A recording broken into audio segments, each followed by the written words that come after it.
Hello, എല്ലാവർക്കും നമസ്കാരം. ലക്ഷദ്വീപിലെ കുറച്ച് വിഭവങ്ങളുടെ ഒക്കെ കാഴ്ചകള് നിങ്ങളെ കൂടി കാണിക്കാന്ന് വെച്ച് നമ്മളെ കോഴിക്കോട് നിന്ന് വന്ന ചെങ്ങൈമാര് ഇന്ന് കവരത്തി ദ്വീപിലോട്ട് പോവുകയാണ്. അപ്പം നമ്മൾ ഇന്നത്തെ ഉച്ചയൂണിന് അവരെയും കൂടി ക്ഷണിക്കാന്ന് വെച്ച് ഇത്ര ഐറ്റംസ് ആണ് നമ്മൾ ഇന്നത്തെ ഇവിടെ ഉച്ചയൂണിനുള്ളത്. ഇതിനകത്ത് ലക്ഷദ്വീപ് ബിരിയാണി ഉണ്ട്, അതുപോലെ തന്നെ മാസ്റ്റോറ് കൊണ്ടുണ്ടാക്കിയ കറിയുണ്ട്, മുളാണി എന്ന് പറഞ്ഞിട്ടുള്ള കറിയുണ്ട്. അങ്ങനെ ഒത്തിരി ഐറ്റംസ്. അതിഥികളൊക്കെ സ്വീകരിക്കുന്ന കാര്യത്തില് ലക്ഷദ്വീപുകാർ ഒരു രക്ഷയല്ല ഗൈസ്. 2-3 ദിവസം റിസോർട്ടിലെ ഫുഡ് കഴിച്ച നമ്മളെ ചെങ്ങായിമാർക്ക് ഇതൊരു അടിപൊളി എക്സ്പീരിയൻസ് ആയിരുന്നു. ഇവിടുത്തെ ഭക്ഷണവും അതുപോലെ തന്നെ ഇവരുടെ സ്നേഹവും സ്വഭാവവും ഒക്കെ നമ്മൾ എപ്പോഴെങ്കിലും ലക്ഷദ്വീപിൽ വരുന്ന സമയത്ത് നേരിട്ട് തന്നെ അനുഭവിച്ചറിയേണ്ട ഒരു കാര്യമാണ്. ഉച്ചത്തെ ഊണിന് ശേഷം നമ്മൾ കുറച്ചൊന്ന് റെസ്റ്റ് എടുക്കാന്ന് വെച്ച് ഇനി രാത്രി വേറെ ഒരു പരിപാടി കൂടി ഉണ്ട് ഗൈസ്. ഇവിടെ ഒരു ചായക്കട ഉണ്ട്. ഇത് 24 hours ഓപ്പൺ ആയിരിക്കും. അപ്പം ഇവിടെ പോയിട്ട് നല്ല ചൂട് കടികളും നല്ല ചൂട് ചായയും കുടിക്കാനായിരുന്നു നമ്മളെ പരിപാടി. നമ്മളെ മച്ചാനതേ ചായയൊക്കെ അവിടെ റെഡി ആയിക്കൊണ്ടിരിക്കുന്നുണ്ട്. ഞാനൊരു ബൂസ്റ്റ് ആയിരുന്നു കേട്ടോ പറഞ്ഞത്.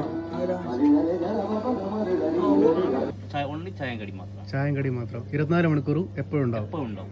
മാത്രം വെള്ളിയാഴ്ച 12 മണിക്ക് ക്ലോസ്. കടികൾ എന്തൊക്കെ ഉണ്ടാവുക? കടി മുട്ട പപ്സ് ഉണ്ടാവും, സമൂസ ഉണ്ടാവും, ഫിഷ് സമൂസ ഉണ്ടാവും, ഗ്രീൻ സമൂസ ഉണ്ടാവും, ഫിഷ് ഇല്ലേ?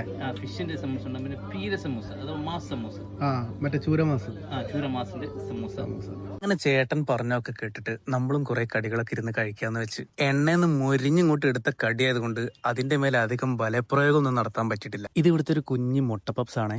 കണ്ടോ, ആവിയൊക്കെ പറക്കുന്നത് കണ്ടോ? ഭയങ്കര ചൂടാണ്. അവിടുത്തെ ആളുകളൊക്കെ വീഡിയോയിൽ ഉൾപ്പെടുത്തിയപ്പം അവർക്കൊക്കെ ഭയങ്കര സന്തോഷമായി ഗൈസ്. സമയം ഇപ്പൊ ഏകദേശം 12 മണിയൊക്കെ കഴിഞ്ഞിട്ടുണ്ട്. നമ്മളെ മച്ചാന്മാർക്ക് നാളെ രാവിലെ കവരത്തിയിൽ പോകാനുള്ളതാണ്. ഇവരും കൂടെ ഒക്കെ നമ്മളെ കൂടുള്ള സമയത്ത് മൊത്തത്തിൽ നല്ലൊരു വൈബായിരുന്നു. അപ്പൊ കൂടുതൽ വിശേഷങ്ങളായിട്ട് നമുക്ക് മറ്റൊരു വീഡിയോയിൽ കാണാം. എല്ലാവർക്കും ടാറ്റാ.